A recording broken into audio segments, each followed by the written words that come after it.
Night, another Sunday night we've made it to. Welcome to Sunday at Mike's. We are doing another episode here.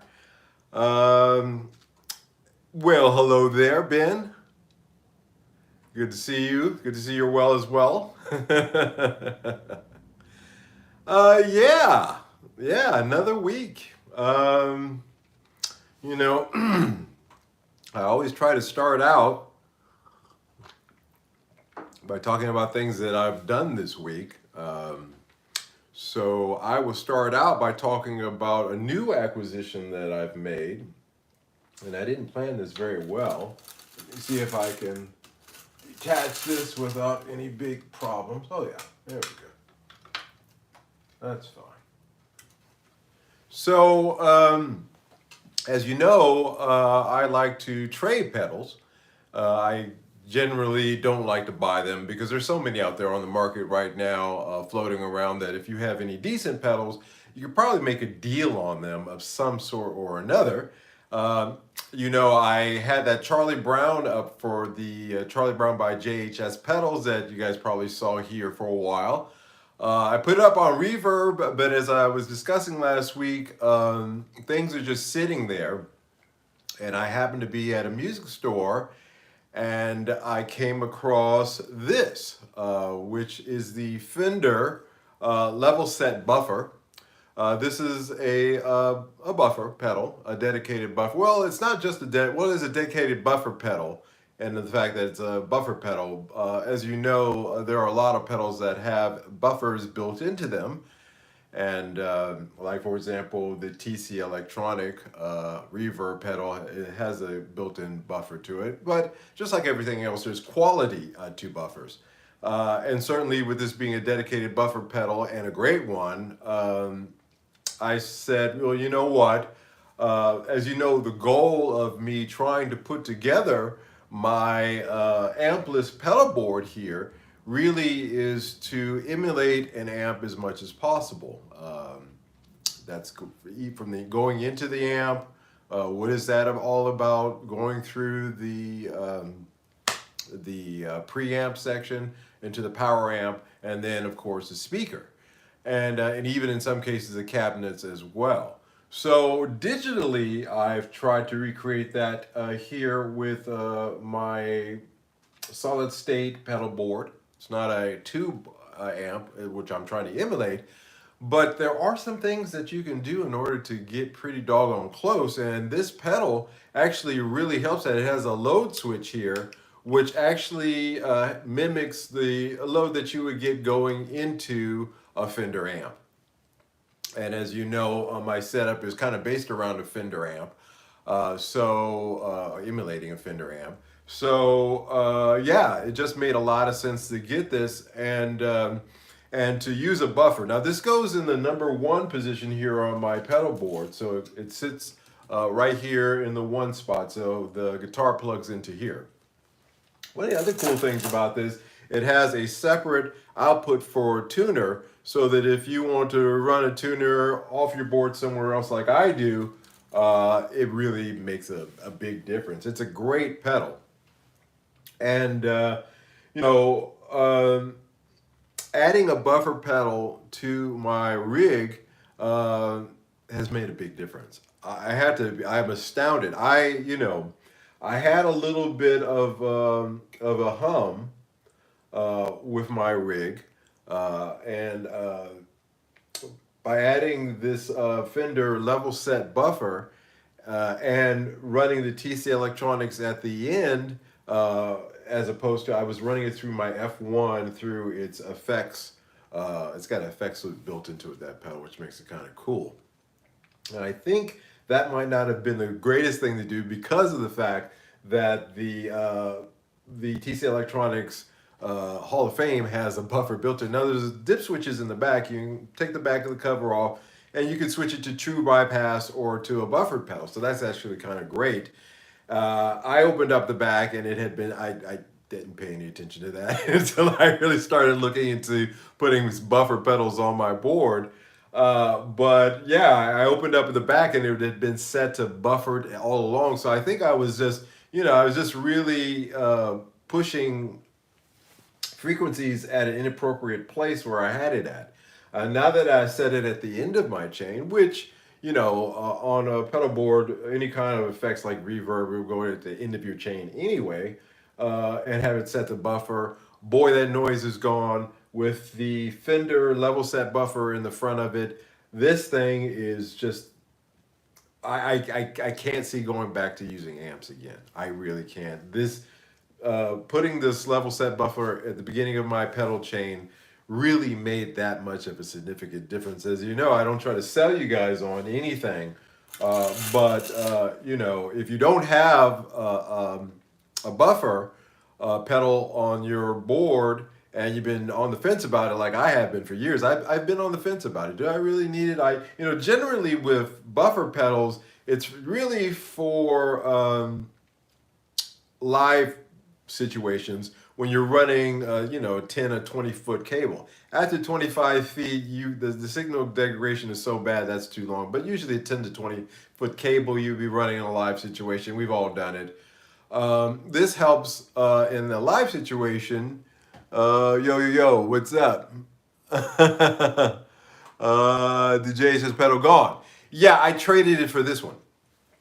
I made a trade for this one. I'm sorry. I think I didn't follow that train of thought. Yeah, so I saw this at the music store. I said, hey, I've got a Charlie Brown. Would you be willing to swap? And they did. So I got this one. Brand new, by the way. It was brand new in the box. So that's kind of cool. The Charlie Brown was not. Where did you get the buffer in the chain? I just got in. So so I was just getting that. So this goes at the beginning of my pedal chain. This buffer. The level and the high frequency knobs here are very helpful when you're tuning in, whether you're using a humbucker or a single coil guitar, to get the best optimal tone that you can, keeping that good signal going through. By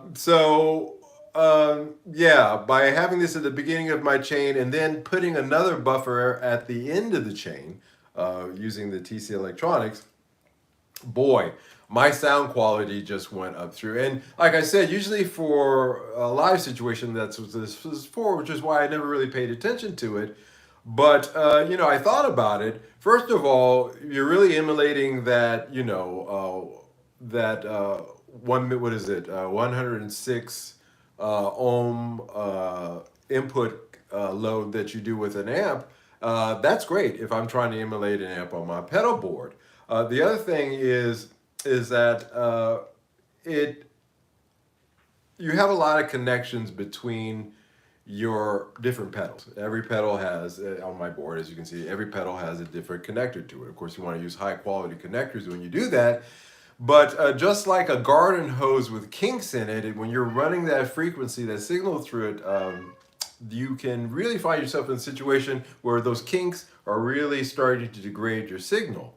Even on a 7-pedal board like mine, I began to realize, or I've come to realize, that something like putting this at the beginning and the end of your chain would be very helpful, and it has been. Now, again, live situations like the Klon here. Every decent Klon copy or Klon pedal out there actually is a buffer pedal. Because it was meant, one of the things it was meant to do is to keep the signal of your guitar when you're running your Klon on stage into your amp.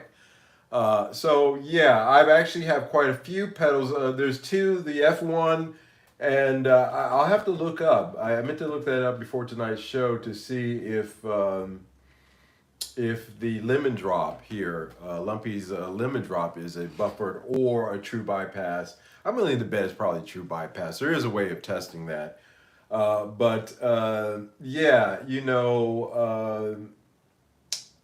had already with the Klon a buffered pedal with which, it's at the end of my chain right before another buffered pedal, and I think that also helps a lot in terms of what's going on in terms of my sonic quality.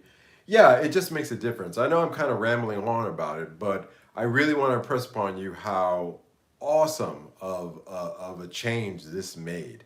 This made a big difference. It's embarrassing, actually, that I didn't engage in using a level set buffer because, again, old school thinking is that it's only for live situations and only, or if you got a big pedal board. But even on a 7 pedal board, like I said, each one of those connections, each one of those pedals degrades your signal a little bit. And it's not a bad idea to use a level set buffer, at least at the beginning of your chain. I have it at both ends of my chain. You got to experiment with. You got to play around because everybody's rig is different. But it is recommended that you do it at the beginning and at the end of your chain to preserve that signal. Make sure that those kinks don't affect your signal when it gets to whatever output you're using. So there's that. So there will be a video on that this week. That is the subject of this week's regular show as I get into a little bit more. And we take apart the T-cell electronics and I show you the dip switches in the back. And yeah, we have a little bit of fun with that and my conclusions on it. And I'm spoiling it as usual, a little bit of preview.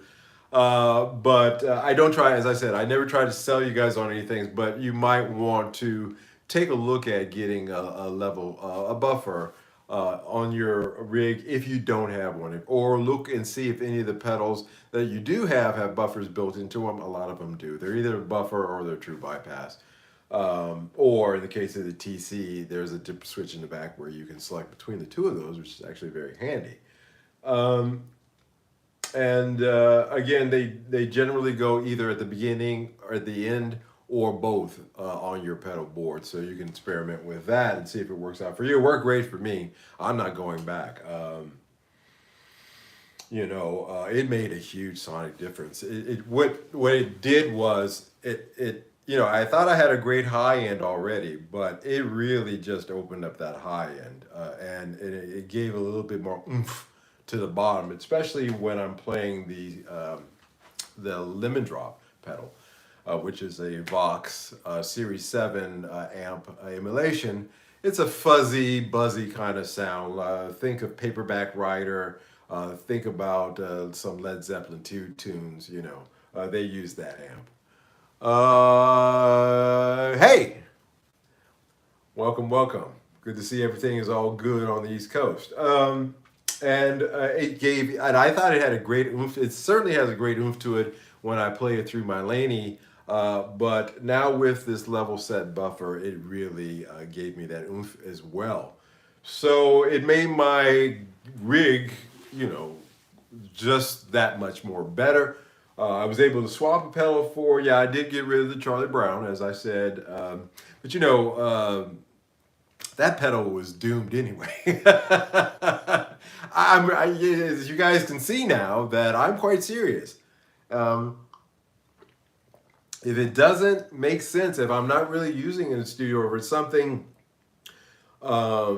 that is not going to work, it's usually gone or traded for something else. And boy, this was a great trade because it really opened up my eyes to using a buffer in your rig.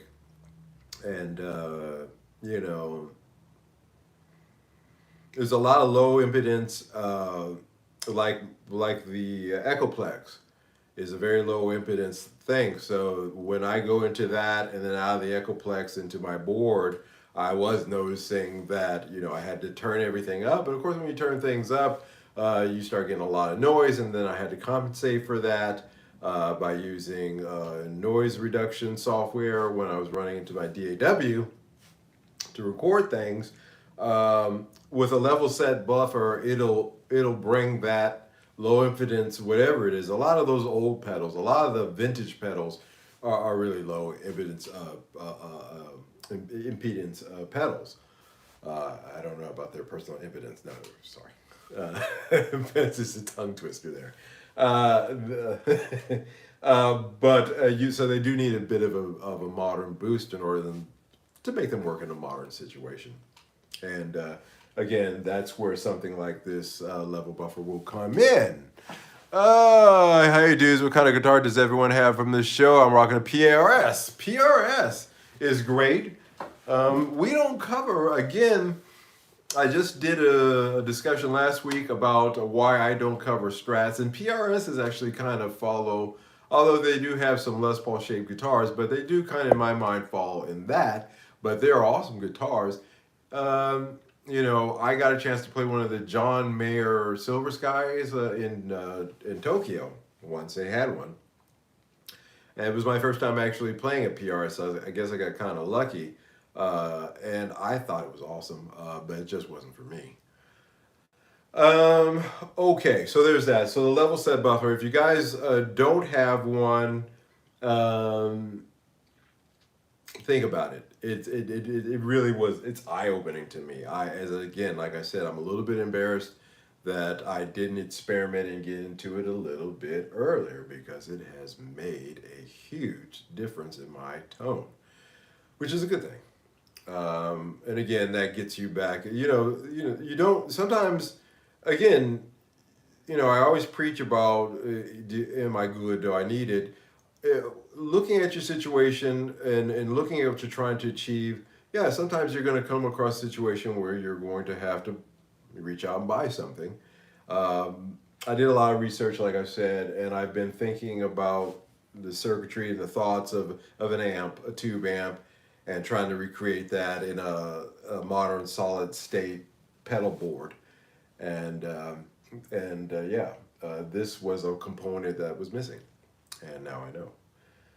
Well, there's that. So tonight's show. So tonight's main title is about Fender. We don't talk about Fender a whole lot.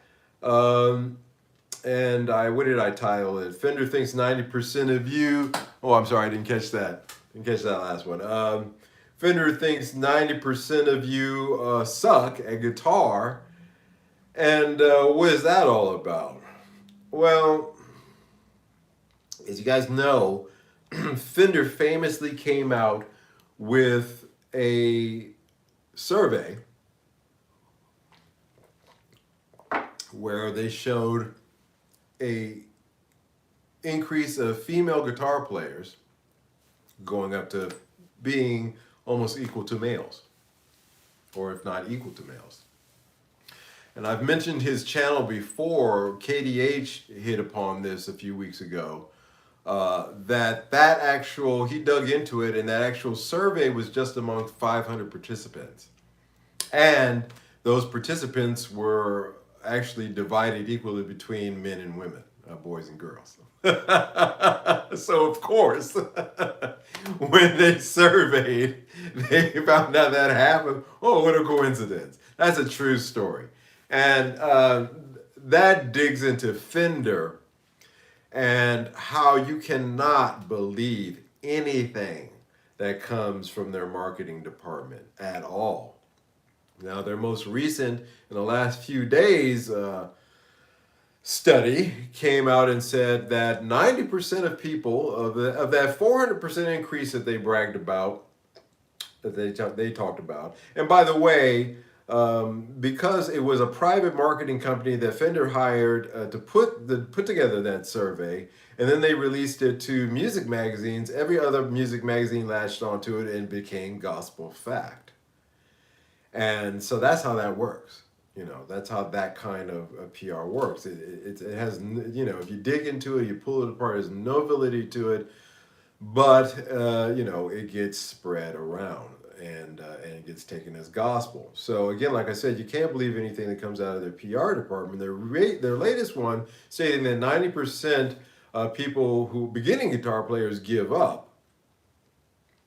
With a little caveat they put in there, they say, well, that's great because of that 10% that does remain. They're lifetime guitar players, and they buy multiple guitars and pedals and effects and amps and et cetera, down the line.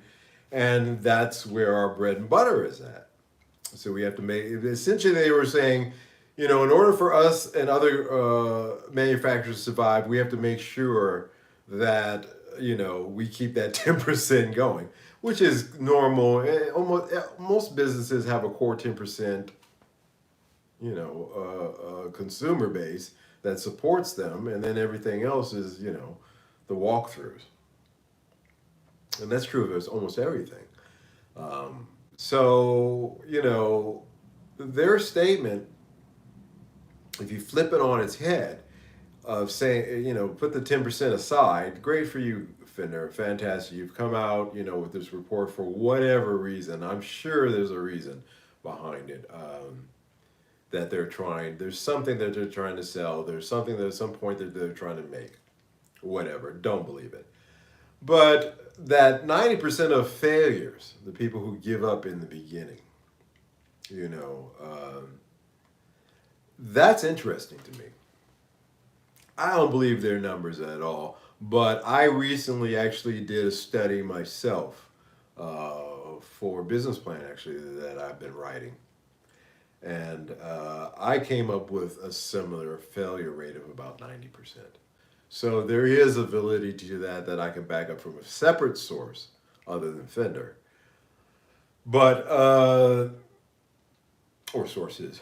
But it is a fascinating thing because that means that all of those guitars, that 90% are going to go back on the market in one way or the other.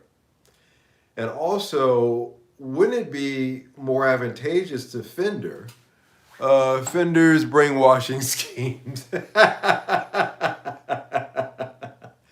Yeah, man, dig it. That's exactly what it is. It's Bernays. We talk about that here. Bernays was the famous father of advertising. He was a psychologist. He was the cousin of Sigmund Freud. So you can see where that's coming from. And he discovered that with consumers, that there are certain triggers and certain things, much like Pavlov's dogs, that they can use in order to stimulate you to do things. And that has carried through in most of these companies. They always have an eye to that, especially marketing companies and things like that. It's circus level psychology. Is the best that I would call it.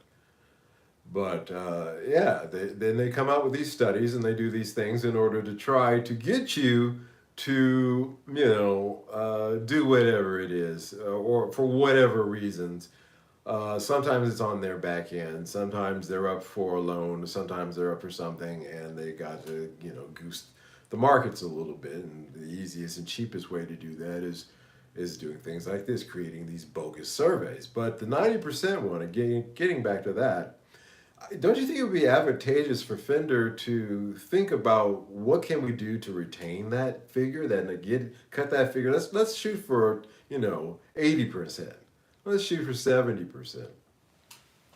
What can we do to encourage people to stay in there? And it just seems like, to me, it sounded to me like that's a company that's coasting on that 10%. Okay, we're of that 10%. Everybody sitting here, interested in this subject tonight. We're in that 10% group. But what happens when that 10% group starts to get very fastidious with their spending? And as we're seeing, that means that Fender is going to have to do a couple of things in order to make up for that. If they're just counting on that 10%. No, I really don't understand why they can't take on the endeavor of trying to get a better retention rate than just 10%. On the other hand, also out there, in the markets, when that 90% gives up and they flood the guitars out there, it does not have a good effect on prices.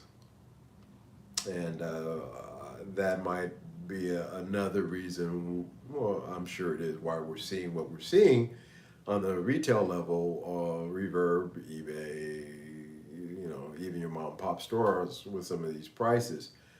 Again, the mom and pop stores are under the thumb of the online retailers, but that's another story. It is evident to me that that 400% increase that Fender bragged about, that they said, yeah, we had 400% sales. if they're saying to me that 90% of those guys are quitting, and that we're going to see a flood of these used Fender or whatever, we're assuming that they're talking about Fender products out on the market, what is that going to do? You know, as a company, that's not great. So I don't get that. I read that and I turned it around in my head. I said, here's another example of Fender coming out with a study that you have to really, you know, scratch your head on and say, what's the purpose of this? What are they trying to actually say with this? You know, yeah, Fender's schemes, Fender marketing schemes, very well put, extremely well put. That's exactly what it is. And it's disturbing to me. Like I said, I mean, because I don't know. Am I looking at this wrong? They tell us they have a 400% increase uh, in sales during that sales period, during that Corona period, lockdown period. And then they come out and say that half of those people were females. Okay. And then they come out with a study that says 10% of that 400%, I'm sorry, 90% of that 400% are going to quit within the first year. And where is the chain of these press releases, you know, going? Because it doesn't spell anything positive in my viewpoint. Even if you, even taking it, you know, at face value, we know that they're bogus studies, but I just don't get it. And I wouldn't feel comfortable. I mean, as a consumer, I don't feel comfortable with that. I don't feel comfortable with the knowledge that, you know, they had a 400% sales increase during that period of time, and now they're saying that 90% of the people are going to give up, and that those guitars are going and whatever are going to and Fender amps are going to flood the market at a time when the market can't bear it. For 100%, then they lay out stuff, and then yeah, dig that. I was thank you for bringing it, because that was the last little zinger I was going to throw, and you beat me to the punches. And then they have the nerve to lay off people, give them, you know, raise their prices. You know, we get in on Gibson, we tear them, we give them props when they do something sweet, and we tear them a new one when they're hustling us. And this is one of those days where we can clearly see that Fender is hustling us. And so, you know, caveat emptor, let the buyer beware. You know, that's an old saying. I was watching that movie this weekend, classic corporate BS. Yeah, I was watching that movie this week. My weekend, I usually, you know, Saturday night, and if I get too tired, I'll turn it off and try to continue it on Sunday. I watch a movie. I was watching the old Johnny Depp movie, The Ninth Gate. And it's about these books and that have engravings in them. And one of the engravings on it was "Silence is Golden." And you know, these sayings, caveat emptor, "Silence is golden," all these are old sayings, but again, they've got their roots, you know, in centuries of wisdom to them. And so, yeah, buyer beware when you're looking at Fender, or you know, when they come out with something like that. And again, like I said, it doesn't paint the most, you know, pretty picture. Like I said, if you go down that list and then tack on the price increases, like and the other laying people off and other shenanigans that they're up to, you know. No, not a good thing. And no, you know, I know these are big companies, and I know that they have, you know, their investors that they have to answer to, investment companies and things of that nature, the Black Rocks of this world. But at the same time, I think that you can stray so far from what it was. Leo Fender, small factory, was it Fullerton or Corona, California, and you know, a couple of guys and ladies working in there and working for a musician, talking to musicians directly, getting their input. Yeah, and now it's this corporate behemoth. So again, guys, I just bring this up to you because they brought it up. They put it out there, and I'm like, yo, if you're gonna put it out there, I'm gonna dissect it. I'm gonna say what's up with this, and I just don't know where they're going with that. But it's scary stuff either way. It's not a very good admission. So yeah, there's that. All right. So the next subject for this evening I have here on my paper. Yes. So how is everybody doing out there? Let's do that before we get into the next subject. How is everybody this evening? Let me hear from everybody. Is everybody good out there? Let's see what we got going here. I see 12 people watching and I see 7 likes. Again, not the best mathematician in the world. I do have to use a calculator, but can't do it off the top of my head like I used to. Something's wrong with that math. Hey, welcome. Let's hit those like buttons if you guys haven't done it. I appreciate it. It helps the channel. Yeah. Definitely doing good. That's good. That's good. That's good. Yeah, guys, I guess this is my night for gripes.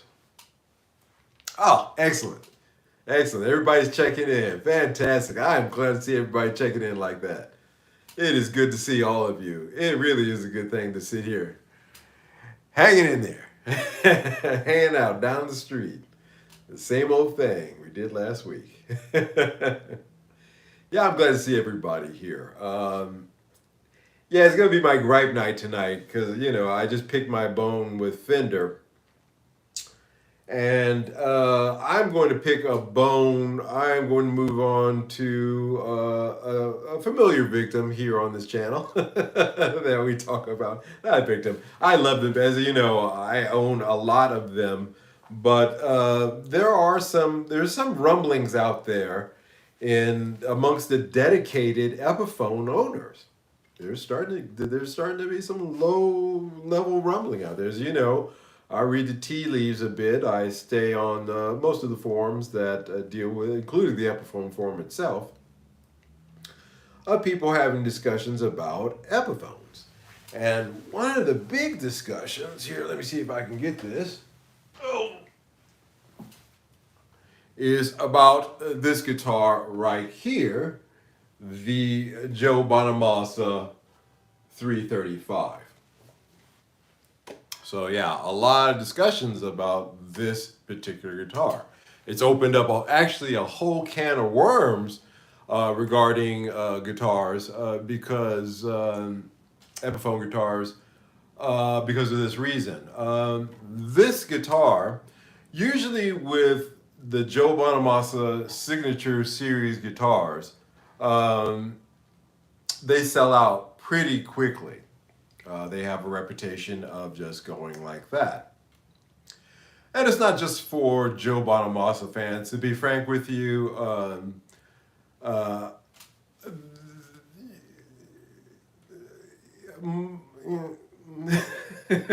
trying to be political. I'm trying to say this as politely as possible. How can I say this? That is a genre of music that I don't really listen to a lot. And if I do listen to blues music, I really do listen to a lot of the older stuff that predates Joe Bonamassa and what he's putting out. But he's a disciple of that, and certainly a prolific writer. But musically is just not my thing. So I could care less about, this is a Joe Bonamassa guitar. No, what I really care about is the fact that with his signature guitars, they're really well made. They're exceptional guitars. It just shows you what Epiphone is capable of doing in a small batch. I don't know if they could pull it off in large batches. But with this guitar, they made 2,000 of them. And let me put this down. Oh, it's casting too many shadows there. Yeah, with that guitar, they made 2,000 of them. and it didn't sell. There's still a few to be had out there on the market, which for Joe Bonamassa Signature Series is a first, because they generally sell it very quickly. Now we saw the Adam Jones series, the first series, but I remind you, I believe they're coming out with 6 or so of those of 800 runs, 6 runs of 800, or maybe even more than that. Somebody who knows, you can clarify that here in the comments. But still, those are guitars that, even though a little bit more than two, it's going to work out more than 2,000 is what I'm trying to say. They really are exceptional guitars. They're really showing what Epiphone can do. The Adam Jones sold out because it was the first batch was only 800, and that's the truth of the matter. If this Joe Bonamassa had been half, had been just 1,000, it would be sold out by now. So too many of them were produced, and also being the most expensive, well, with the Adam Jones being one of the most expensive Epiphones out there on the market at a time when people are tightening up their wallets. That, and again, like I said, and also the 335 market. How many cats out there are really looking for 335 as opposed to, well, everything else? So it's just not selling. There's still, which is to be this late in the game. I think it's 4 months now in, 3 months in now, 4 months in, now 4 months in now. Yeah, it's the end of January that these have been out on the market, and you can still get one brand new at a store. Not good. For me, just as a side note, in discussing it, it is a absolute killer guitar in terms of the quality, the way that it's made. It has a feeling to it unlike any Epiphone, even a look in real life. Just sitting here looking at it has a look that no Epiphone that I've ever had or seen, and I owned a '59 as well, which I love very much. But even it can't hold a candle to the quality of this Joe Bonamassa. Again, however, with all that being said, it's just not something that is a hot ticket item. 335s aren't, generally. I really wonder what percentage of market 335s actually represent in terms of overall sales. Which is probably why Gibson doesn't produce a lot of them, and when the ones that they do are extremely expensive, think about that. I think that'll give you a little bit of a hint there. But yeah, it just didn't sell, and so that led to one guy saying, "Hey, I love mine, but I'm noticing that they're just not selling." I'm also noticing that with the Epiphone limited edition statements, calling things limited editions and then actually turning around and not making them limited editions, or in the case of this guitar, calling it a limited edition and putting out 2,000 of them, which in the scheme of things, he probably had to do a run of a minimum of 2,000 in order to get something like this done to make it profitable for everybody all around. So that probably played into why he came out with so many of them, but certainly it was bad timing. Great for me. Again, I got this on a trade with a little cash, so for me, and I still think it's another one of those trades that even to this day, I still feel I got the better part of the deal. I know I did. But it's a fine guitar, and I'm happy to have it. And I'm lucky to have it. Anybody who gets a chance to play one or discover it in person will make the same conclusion as well. But again, just not selling, and the limited edition moniker is not really true.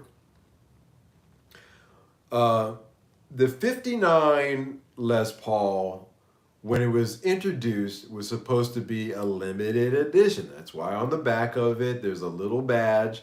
And I'm actually hearing these days, 8 various Adam Jones batches. 8 variant 2 coming up shortly. Days of the last model being just a regular one. That's right.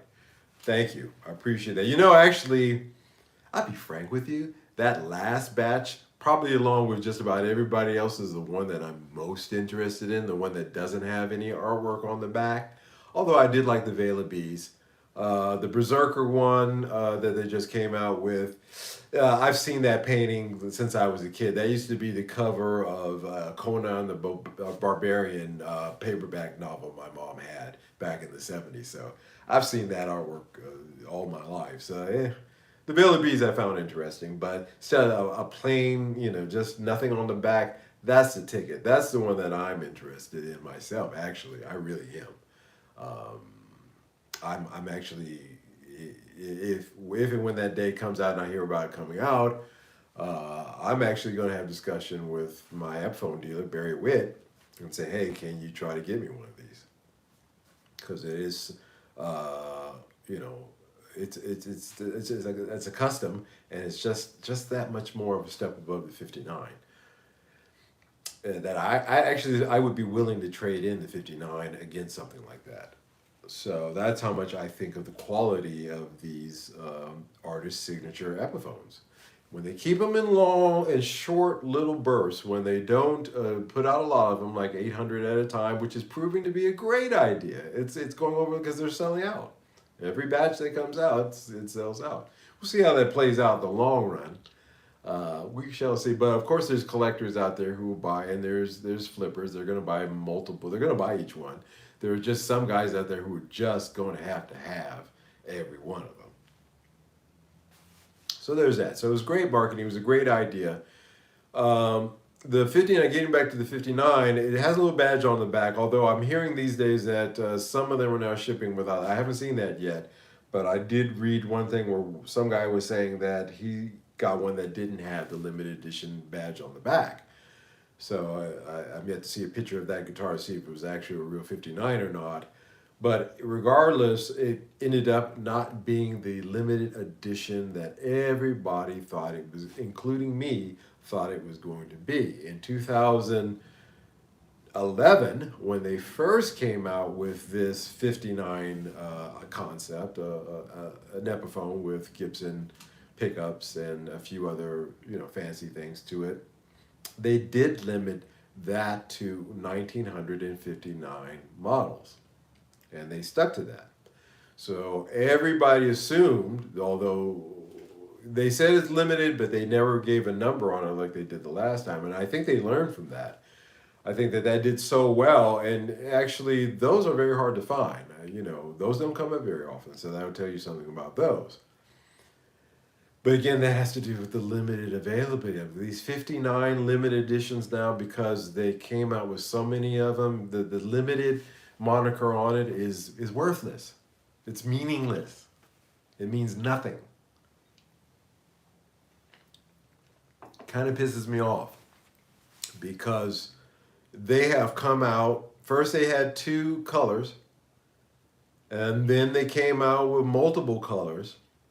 Then the Lazarus, the last guitar before this Joe Bonamassa came out, and then they started producing 59s in that color, which basically cut the balls off from every Lazarus owner, because most of the people held out for the Lazarus because they liked that top, but they paid a premium because it was Joe Bonamassa. Hey, Mike out here, how are you doing better? I am doing fine. Thank you so much. Hey, I appreciate you asking. My health has been fine. I've been holding in there. Some days it goes up and down. But basically, I'm doing better. Thank you for asking.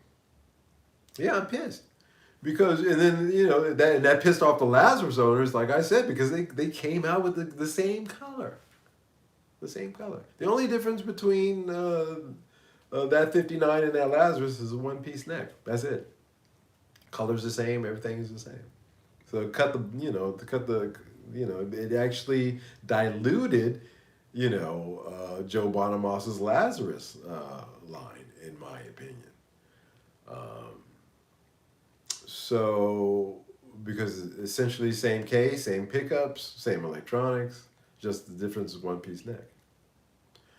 So they did that, and that's not cool.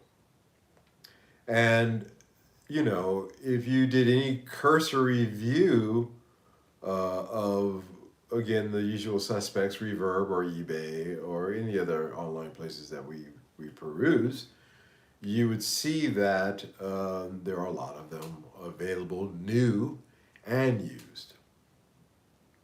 And so they flooded the market with these. They saw it was a hot ticket item. They saw it was something that people had a lot. There was a lot. I don't know if you guys can think back. I can. Uh, the hype around these guitars was big. And deservedly so, because Epiphone was just, showing what they could really do after 20 years of being in Guangzhou with those guys on the line for 20 years, what they could do.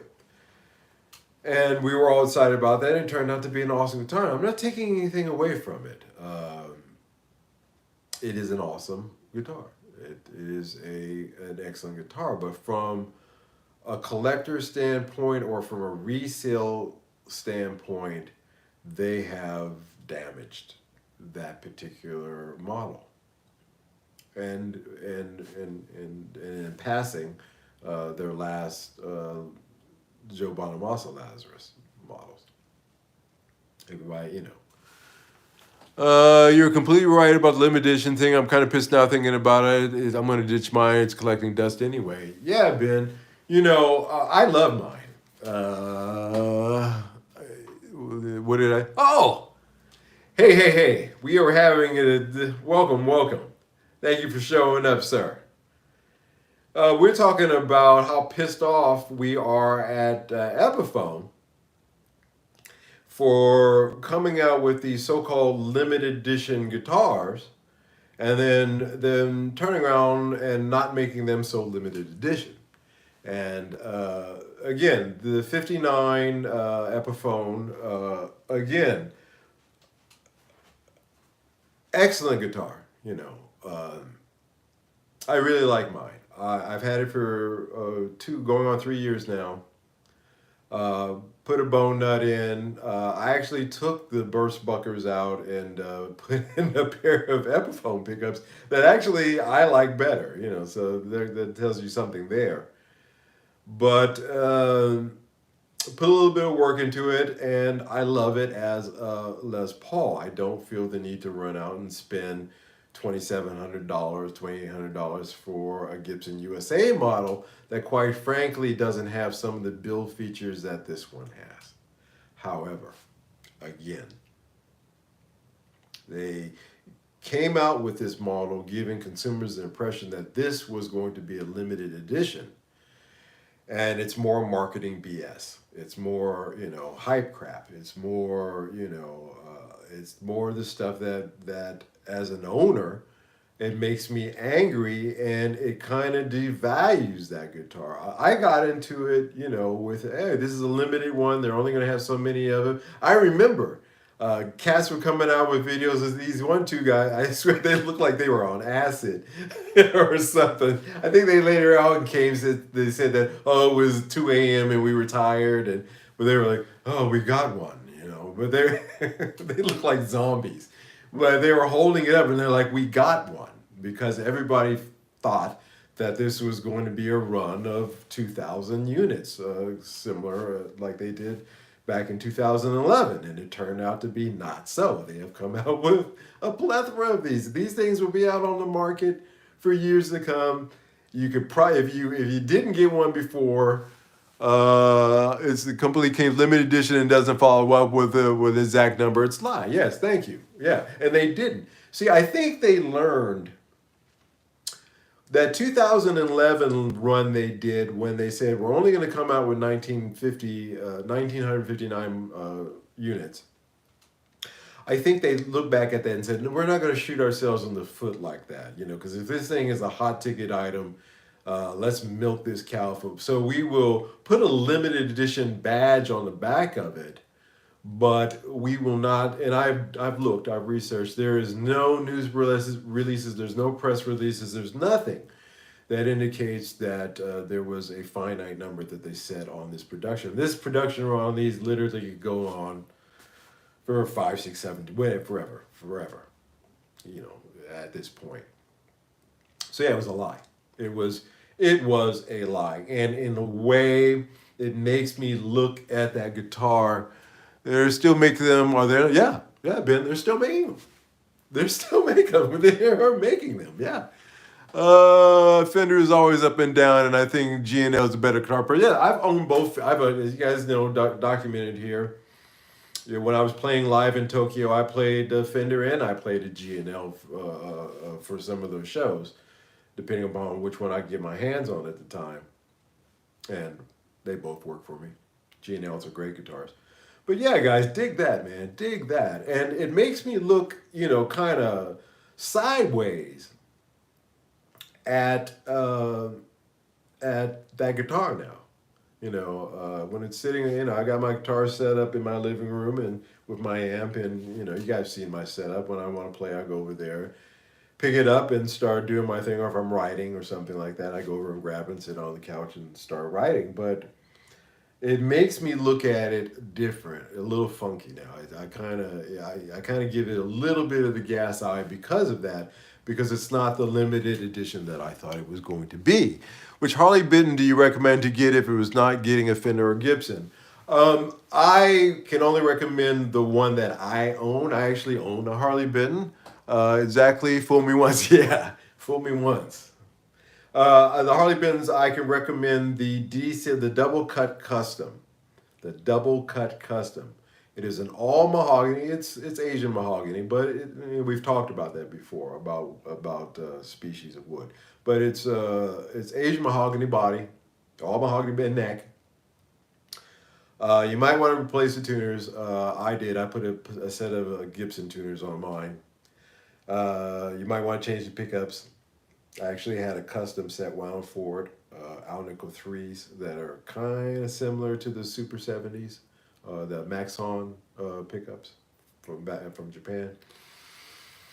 But it is an awesome guitar. It is a SG shaped custom, so you can imagine what that looks like. It's got push pull on it, so you can do split on it. I generally don't like that function, but on that guitar it works. Yeah, that's the Harley Benton that I can recommend. There's a lot of videos on YouTube about it. Just look up the Harley Benton DC Custom. Take a look at that. Again, guys, I don't recommend things on this channel that I don't own. And as I've stated before, I'm up to here with Harley Bentons. This bass right here is actually a Harley Benton bass that replaced my Fender jazz bass. And to be frank with you, I couldn't tell the difference, and then I bought the DC Custom because I was looking at an SG style guitar, and I was doing a feature on this channel about Harley Benton. I live here in Europe, kind of a no-brainer to order because it's literally next door to here in Germany, so I gave it a shot. But I'm up to here with Harley Bentons myself. I won't be buying anymore. I just came across your channel today. Enjoy your content. Hey, I appreciate it. Thank you. Welcome to the party. It's too late for you now. We've trapped you. Emotep. We've got you now. Thank you for showing up. I appreciate it. And all of you guys, God bless for each one of you taking the time to listen to me ramble. I'm just pissed. I'm pissed. And, this channel, one of the things that really gave it a big boost was that guitar, because it was so hot at the time and people were really interested in it, and I happened to be able to get one and get it out there and do videos on it before there was a flood of them, but and that helped. And so in that regard, I have a sentimental value to it, but as I told you before, with me, with sentiment in this hand, and in other words, I don't hold a lot to sentiment. So don't be surprised if one of these days that ended up getting traded up for something. It's now, and because of those reasons, which, do I love the guitar? Do I love playing? Yes, I do love the guitar, and yes, I do love playing it, but it is not, but there's a big part of one of the reasons why I bought it that ended up being a lie, and I don't like getting lied to. With this Joe Bonamassa 335, they set an amount. They said we're only going to make 2,000 of these. They're not selling for beans. You make valid points. It sucks when you purchase something and that company pulls the rug from your feet. You've been there, yeah. And that's essentially what it is. I'm pro. I've got Epiphones. And the most expensive Epiphone I've got. But I'm not going to sit there and bend over and say yes, please. This is not going to happen. It's not my nature, and I'm not happy about that. And now that I'm seeing more people on the forums starting to discuss these things, and it's starting to get out there, a lot of cats saying, "Hey, wait a minute," and I'm one of them. And I really did buy with it being just like that 2011 1959 guitar where they had a limited amount. That was one of the things that appealed to me about it. Now it's just it's a great Les Paul guitar, but I've been lied to, and so have you, if you have one. And so that's the theme of tonight. We talk about Fender and their lies. We just covered that, and now we're talking about Epiphone and their lies, their marketing lies, and how they use Bernays and marketing tricks. You should check out the Lad 2 cars. They're getting a lot of crazy. Yeah, again, and there it is. There are quite a few builders that are starting to come out there and make their presence known at a good price. It's tough these days with what's going on in the components market, but they are making inroads. And if you don't, I think you're here because you're like me. We don't give a crap about what it says on the headstock. What we care about is, when we sit down, do we get something out of it? Whatever that something is that you aspire for, but did you get it out of it? But at the same time, I don't like that. I don't like what they did with the 59. And again, if I was Joe Bonamassa, I'd be pissed because they undercut him as far as his Lazarus, and now this 335 over here, beautiful guitar, like I said, is not selling like hotcakes like they normally do. Price has a lot to do with it, but quantity as well. And so yeah, this 335 and that 59 might end up getting traded for something else. Every year I run these good brands that do make money off of us. Of course they have to. We opened up tonight's show talking about how Fender said we live off of 10% of our consumer base. Those are the guys that stick with it, and over the course of years they tend to have brand loyalty, although that is starting to go away. When the wallet gets empty and light, we start really thinking about the things that we're spending our money on. And that's where we're at. We are in for some bad times here. We are in for. I keep saying that, but and the markets are in for a bit of a shock here. The consumer, the music instrument markets, and everybody's batting down their hatches. And if I'm going to be comfortable with the guitar choices that I made, a big part of that is having a bit of a trust in the faith with the company. There still is that, and right now, Epiphone has broken that trust. And with me as far as that guitar is concerned. So there's that. They shouldn't do that. They really shouldn't do that. It's harder and harder to trust big brand names anymore. Well, it never was. I mean, we've gotten back into the history of Fender guitars when they made the changeover, when CBS bought them. And we saw that was the beginning of, and of course when Gibson moved factories, we saw that it was the beginning of the corporatism in the gear markets. That was really the beginning of it, and also that came hand in hand with the rise of corporate rock as well. If you guys are familiar with what I mean by corporate rock. So that's been with us at least as long as I've been alive. And I've been alive for over half a century now, so there's that. Um, yeah, but again, uh, what I endeavor to do here when I sit down here, we talk about news, we talk about different subjects, but really is to try to show you, give you examples, or at least to give you ammunition to fight against the hype of things, you know, and to dig through the corporate BS. I love pedals. I see behind you. The little Joy amps are pretty cool. Thank you. Yeah, this is my ever diminishing. I have some down here on the floor in this plastic storage box here as well. But I'm actually trying to limit my pedals down. I'm trading in for stuff that I think is something that I need. The stuff that you see here is they all get used. The stuff in the box down here is of somewhat marginal quality. You ever play Nukes pedals? Yeah, yeah. Actually, I had a Nukes tuner, and what is this? No, that's not Nukes. No, I've had some. I've played them. They're great quality. Like I said, those we go back a couple of live streams, and we talked about the difference between boutique pedals and mass-produced pedals, and some of the things that you can find in there. And with those Nukes pedals, you know, I think that they're probably one of the better brands out there for the bargain pedal market.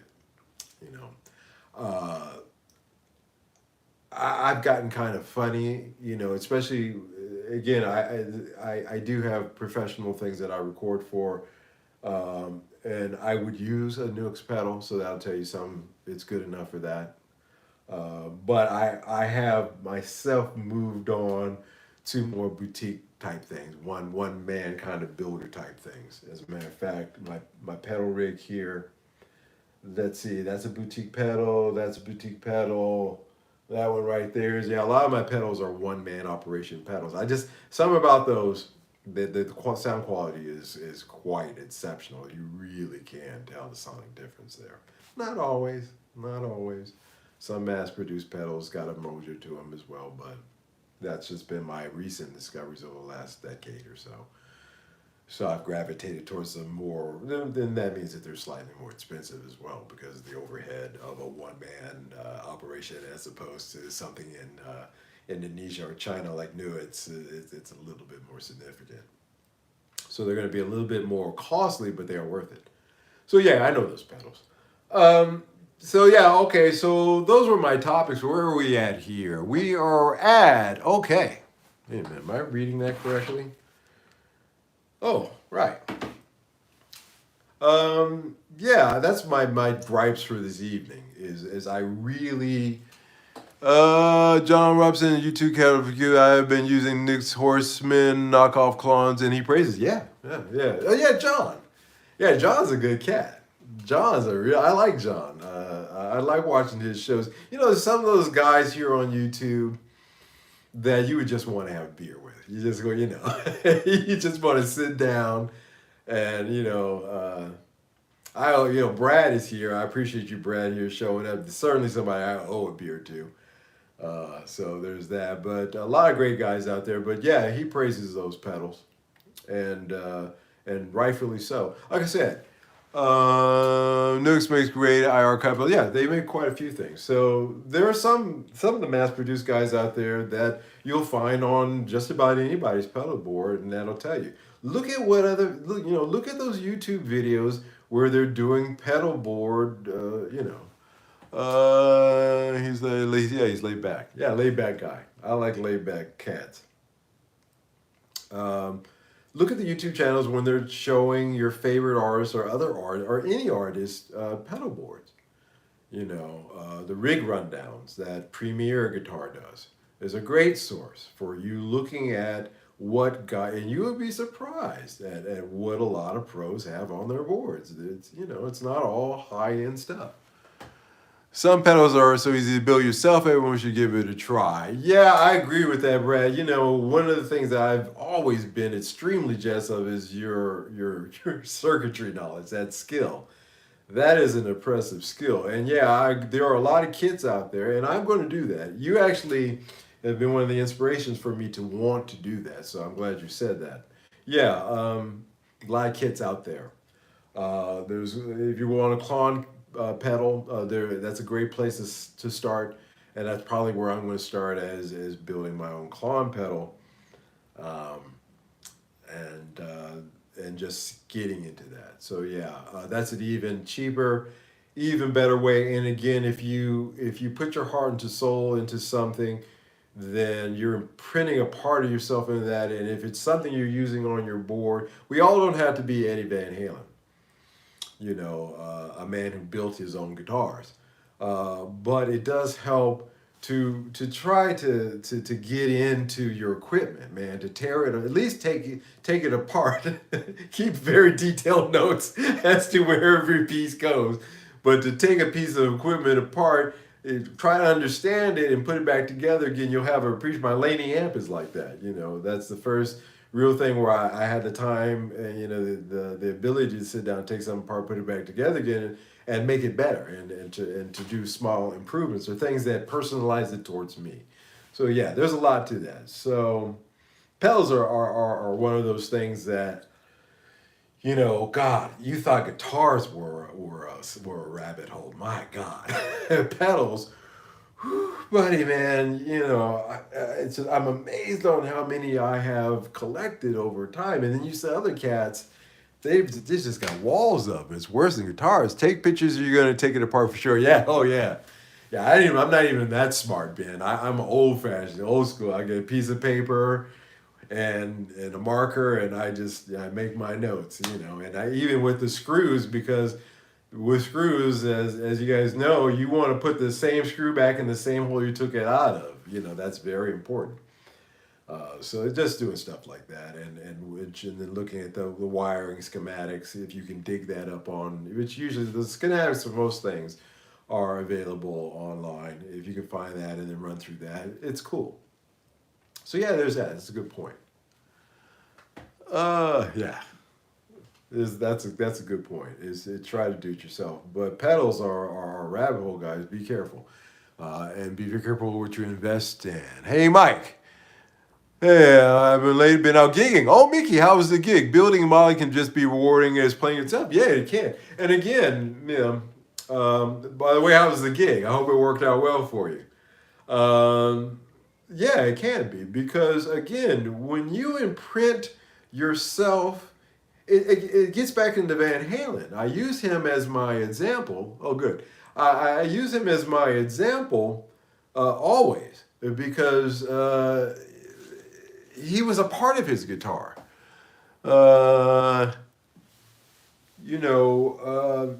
He was he knew it intimately because he put it together. Hell, he is credited with being one of the first persons to wax pot his pickups. Whether that story is true or not, but it gets you. But he was. It wasn't something that he was reading about, in Rolling Stone magazine. And so he got into it, and it became a part of him. And when you think of Van Halen, you think of his guitar, because it is. They're one and the same. They're an extension of him, and a lot of intimate ways that you really need to appreciate. It's something that you really need to really understand that. And it's not just him. There's a lot of cats like that, but I use him as a prime example, of somebody that you should be emulating. You should be emulating. You should be trying to get, regardless of your age, young or old. Yeah, awesome, dude. Full house tonight. Yeah, we got a full house tonight. Yeah, and finally, my likes are more than my viewers. Well, it is a good night. Yeah, guys. Yeah, dig that. Be intimate with your things. I don't hold sentiments to a lot of things. Pedals, I have more sentimental value than I do with guitars, believe it or not. Sounds like a blast. Awesome stuff. Yeah, good. I hope the gig really went well for you, sir. I envy that. I miss playing live. To tell you the truth, I was telling my Uncle Carlton. My Uncle Carlton is the guitar player for Fats Domino, Carlton McWilliams. And he's 86 years old, young. He says he's done with playing live. He's I don't want to play live anymore. I'm done with it. I'm tired of it. But every now and then there's some days where I do miss it myself. I like playing in front of an audience. But yeah, I envy the fact that you are still out there gigging, sir. So good on you. Yeah, guys, those are my thoughts for the evening. It is getting late here. As you know, I'm going to end this now. Maybe, if it wasn't for the fact tomorrow that I actually have a meeting that I have to take early, it's been a little bit more time here since we're rocking and rolling so well. But like any good performer, it's always good to leave the stage when you're doing well, not drag it out too long. So I will do that this evening.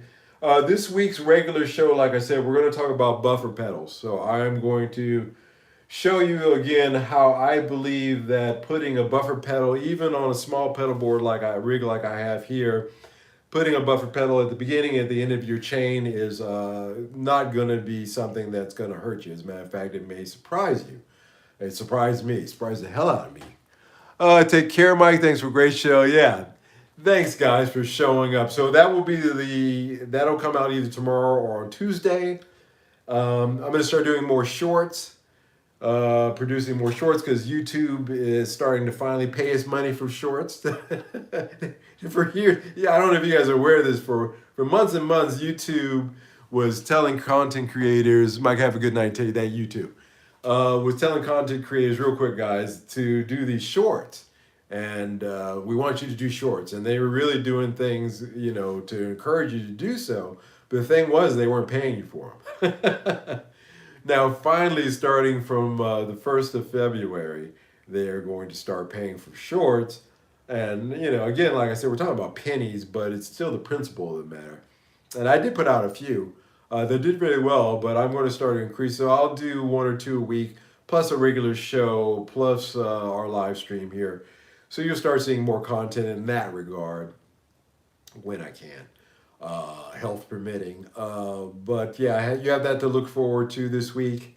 I want to thank each and every one of you for taking the time to show up. Hey, thank you, man. Thank you, man. Thank you, Maddie. God bless you. That really helps. That makes my evening. Thank you. Thank you so much.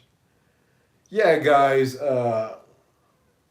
What we got here? Nothing to do with your channel, but I hate shorts. If you don't watch shorts, I'd be honest. Well, you know what it is, Ben. They're trying to compete with TikTok because YouTube is getting kind of old fay. It's not as it's not the hip new platform. Oh, thank you, Mickey. Man, guys, thank you so much.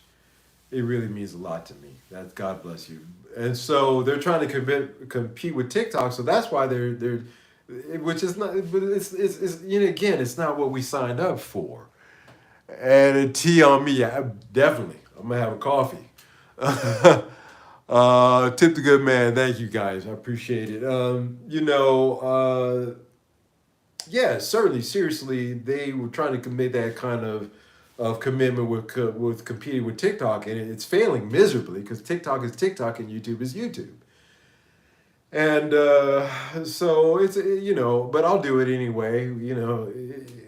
If you're like me and you're trying to grab subscribers, and you don't have a buffer, you don't have a big subscription base, you gotta toe the line. So I will toe the line, but I'll do it my own way. Most of them are going to feature my cat and my dog. As you know, my cat Ellie, I'm trying to give her guitar lessons, so you'll be seeing a lot of her and her attempts to learn how to play guitar. And a lot of the stuff that if I see something that I think it's funny, and I'll do it. But that's I'll commit to that. It's going to be humorous. I'll say that much. I don't do TikTok. I'm 55, and I know what TikTok is all about. And no, there's no way in God's green earth I would sign up to that. Don't blame me for doing them. Yeah, it's that kind of thing, man. It's it's towing the line. And and I don't mind. It's all right because, like I said, having a successful YouTube channel allows me to sit here and talk to great guys like you from all over the world, and that's just awesome. I look forward to this, and so many wonderful people showing up, and people that that big shout out to you, Brad. Thank you for showing up. If you guys haven't checked out Peehan Shih Tzu's channel, Peehan, so Peehand Shih Tzu. Check out his channel. Every Wednesday night he puts out a new jam. You guys should check it. Brad, you should check out his channel. You would like his music. He comes out every Wednesday night with a new track, and it's awesome music. I love it. So guys, check him out. Check out everybody. Check out Brad's channel, The Guitarologist. Check out we talked about Colin's channel, a couple of guys' channels we talked about here. Brad has an awesome channel. Yes, he does. He's a good friend. He's a good man. He's a good man. I vouch for him 100,000%. He is a solid man, and I appreciate him showing up tonight. Anyway, guys, I am going to go to bed because I have an early meeting. Wish me luck. I won't say what it's about, but if it works out, it could be something good. A little nervous about it, but I am prepared. So anyway, wish me luck on that, and I will see you guys this time next week. Same bad time, same bad channel. You guys take care. Bye-bye.